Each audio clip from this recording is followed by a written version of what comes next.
ក្នុងលោកតែមានជោគជ័យសបាយហឺហារាល់តែថ្ងៃលើពួស្រីស្រីគ្មានភ័យឡើយណាសបាយហឺហាភេត្រាព្រំប្រៃគេគ្មានគិតអ្វីជាងរំកំសាន្តសបាយអរដៃហឺហាគ្មានគិតសំចៃស្នស្រុកសម័យស៊ីវិល័យសុខសាន្ត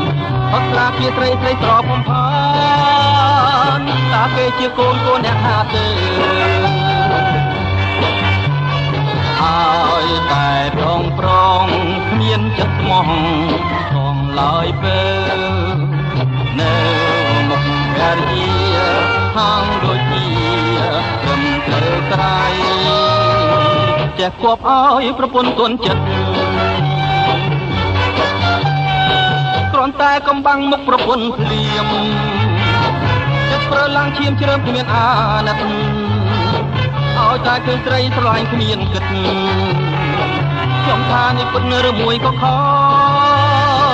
វិនិច្ឆ័យមើលចោលស្រីក្នុងលោកអើយ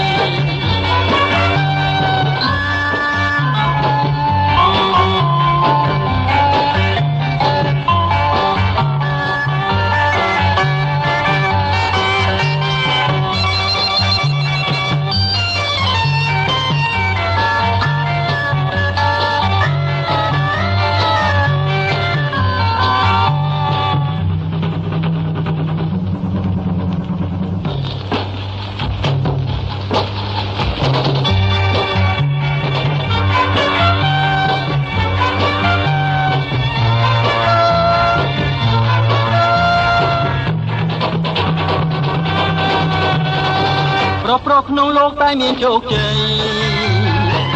សបាយហឺហារាល់តែថ្ងៃលើពួស្រីគ្មានភ័យឡើយណាសបាយហឺហាភេត្រាព្រំប្រៃគេគ្មានគិតអ្វីជាងរំកំសាន្ត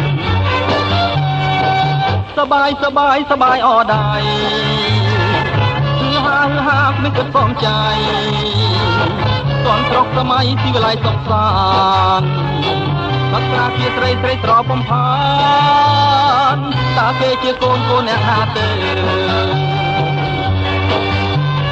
ហើយតែប្រងគ្មានចិត្តស្មោះ